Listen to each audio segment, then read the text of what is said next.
Hi everyone, I want to talk about suicide. I'll start by saying seek help, don't kill yourself, please seek help.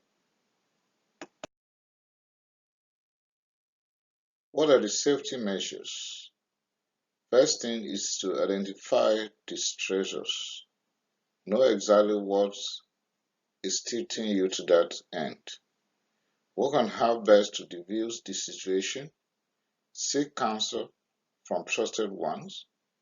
Please open up. Walk away from the trigger. Call government helpline or drop a note here and I'll personally try my best to help you. I promise. What are the risk factors? Commonly male, they are likely going to complete the attempt, while female will make attempts several times. It is common among people greater than 60 years old, but also found in younger age group between 18 and 25. Depression. Some are depressed and they are refractory to treatment. Even electroconvulsive therapy could not help sometimes. And some, they have attempted suicide previously. Ethanol is not helping, it's worsening the situation. Some have lost rational thinking.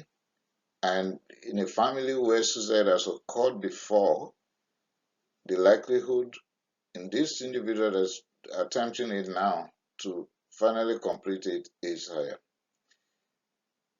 Any organized plan, no spouse or those that are passing through divorce or actually completed and divorced. Several illnesses, particularly chronic pain, could teach people to think that, oh, why don't I end it? And of course, traumatic brain injury. What are the symptoms that the caregiver will pick in someone that's about to commit suicide? He or she will be hopeless. Anhedonia is such a thing that you are no longer interested in what you have been doing before, like camping, getting together with people, and so on and so forth. You notice that he or she is no longer interested. There is possibility of severe anxiety and couldn't sleep properly anymore, insomnia, and become agitated, could not focus, could not concentrate, and sometimes with panic attack.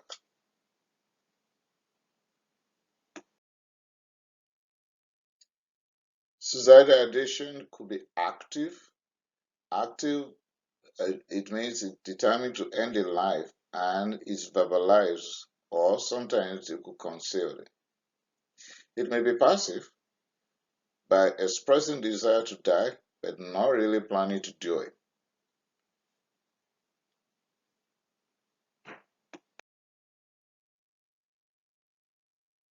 You look for plans in this person. Has this person written a suicidal note? Thought of killing himself on a particular date and by a particular method or means? Is he or she giving out possessions, writing will, selling belongings?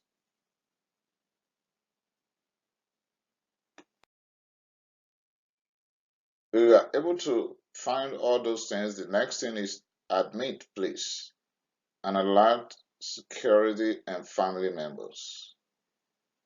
Carry out investigations, electrolytes, complete blood count, toxicology screening, screen for sexually transmitted infections, particularly HIV, and invite a psychiatrist or you refer if your center is not equipped to that level. Start antidepressants or anxiolytic agents depending on the findings you were able to pick on the history.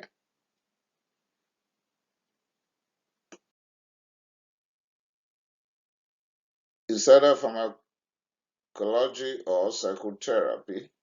Psychotherapy in form of cognitive behavioral therapy. Could be administered, talk to them, invite a specialist in that area to do it for you. You can give lithium, mood stabilizer.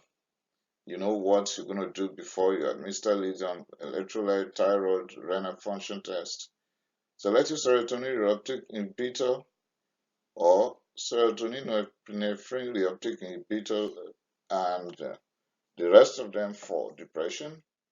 Electroconvulsive therapy in refractory depression. Counsel relatives, friends on post-traumatic stress disorder, even in them, also known as PTSD and depression.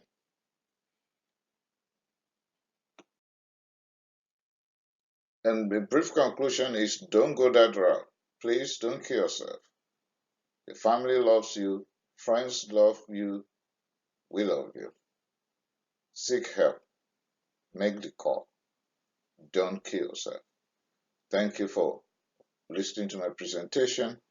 Please remember to subscribe, and you'll be able to get my videos as soon as they're published. Thanks.